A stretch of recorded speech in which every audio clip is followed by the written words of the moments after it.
కూడా అప్పటి నుంచి వెయిట్ చేశారు, ఇదేంటి కలర్ఫుల్నెస్ ఇంకా రాలేదు అని. ఇద్దరు అమ్మాయిలు బాగుంది, వచ్చారు. నారి నారి నడుమ మురారి ఇప్పుడు సరిపోయింది. ఇప్పుడు మీతోని వచ్చినటువంటి హీరోలు చాలామంది ఇండస్ట్రీలో కథలు దొరికి సక్సెస్ కాక రకరకాల టైంలో నువ్వేమో కథ ఎంచుకుంటే అది కంపల్సరీ హిట్ అవుతున్నది. సో ఏంటి నువ్వు కథలు ఎంచుకోవడంలో ఉన్న ప్రత్యేకత ఏంటి? నీ సినిమాలు ఎందుకు హిట్ అవుతున్నాయి? డైరెక్టర్స్ వల్లనే హిట్ అవుతుందండి. వాళ్ళు లక్కీగా మంచి కథలు రాసుకుని అదృష్టం కొద్దీ నాకు చెప్తున్నారు. అవి అంతే అండి, క్రెడిట్ అంతా డైరెక్టర్స్కే. వాళ్ళు రాసుకున్న కథల వల్లే అవుతుంది. నీ పాత్ర ఎంతవరకు ఉంటుంది కథల ఎంపికలో? సెలెక్ట్ చేసుకోవటం వరకు ఉంటుందండి. మంచిగా కథ నాకు నేను కామన్ ఆడియన్ లాగా నాకు ఎగ్జైట్మెంట్ వస్తే ఇప్పుడు ఇమీడియట్గా ఓకే చెప్పేస్తాను. బట్ అంటే నేను ఎంత ఓకే చెప్పినా రాసుకున్న వాళ్ళే నన్ను బాగా మంచి మంచి సీన్స్తో, మంచి స్క్రీన్ ప్లేతో, మంచి డైలాగ్స్తో, మంచి స్టోరీతో వస్తున్నారు కాబట్టి సో హిట్ అవుతున్నాయంటే డైరెక్టర్స్కి క్రెడిట్ ఇస్తాను. నీ స్థాయిలో నీకు ఎవరైనా కాంపిటేటర్ ఉన్నారా? నువ్వెవరికైనా కాంపిటేటర్ అనుకుంటున్నావా? నేనేం అనుకోవట్లేదండి, జనరల్గా యాక్టింగ్ చేసుకుంటూ వెళ్ళిపోతున్నా. వేరే క్యారెక్టర్స్ కూడా చేస్తున్నాను. ప్రొడ్యూసర్ గారు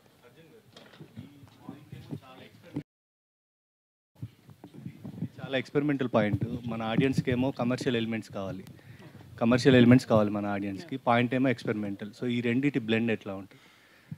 బ్లెండ్ అయిపోయిందండి కథలోనే.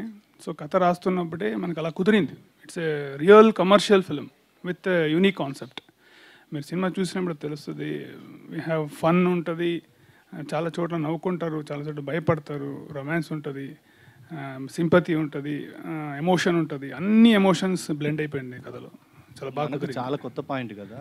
ఇది ఎట్లా రిసీవ్ చేసుకుంటారని ఎక్స్పెక్టేషన్? బాగా రిసీవ్ చేసుకుంటారని చాలా కాన్ఫిడెంట్గా ఉందండి. ఎందుకంటే ఎప్పుడైనా మంచి పాయింట్ బాగా చెప్తే మనం ఎప్పుడు ఫెయిల్ అవ్వలేదు. సో అదైతే నాకు చాలా గ్యారంటీగా ఉంది. అండ్ బాగా చెప్పాము.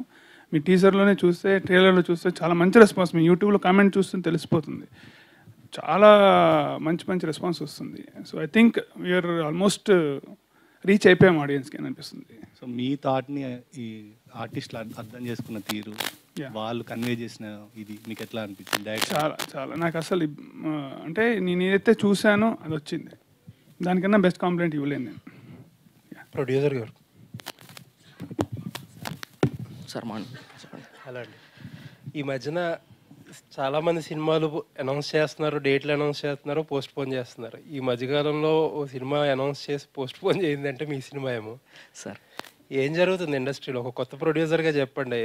మొన్న మీ సినిమాతో పాటు రిలీజ్ అవుతున్న ఆ ఒక్కటి అడుక్కునే సినిమా ప్రొడ్యూసర్ని కూడా ఇదే క్వశ్చన్ అడిగాను నేను. సార్ అంటే ఏంటి సార్ ఈ రిస్క్ అనుకుంటున్నారా ఈ డేట్కు రావడం? అంటే ఆయన చాలా రిస్క్ అండి అని చెప్పారు.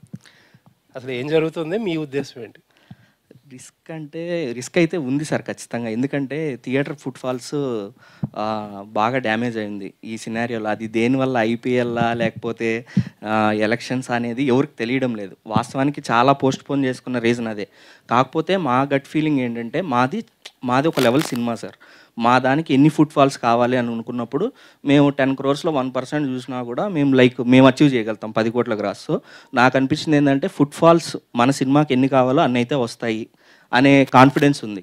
అట్ ద సేమ్ టైము ఇప్పుడు మనం సినిమాకి వెళ్ళాలనుకుంటున్నాం సార్ ఫ్యామిలీతో. సమ్మర్ చాలామంది ఏ సినిమా లేదు చూడడానికి, సమ్మర్కి వెళ్ళి చూడడానికి మా సినిమా ఉంది అని చెప్పడం మా ప్రయత్నం అంతే. నెక్స్ట్ 14 days బాగుంటుంది ప్రసన్నవదనం రన్ అనేది నేను ట్రస్ట్ చేస్తున్నాను. అంటే మీ బడ్జెట్లో ఎంత పర్సంటేజ్ థియేటర్లో నుంచి రికవర్ అవ్వాలి ఇప్పుడు? సార్ థియేటర్ రికవరీ మాది బోనస్ సార్. వాస్తవానికి మాకు డిజిటల్ శాటిలైట్ అయిపోతుంది, రీమేక్ ఒక ఆఫర్ వచ్చింది. So we're in talks. మాకు థియేటర్ అంతా కూడా బోనస్సే sir. All the best. Thank you sir.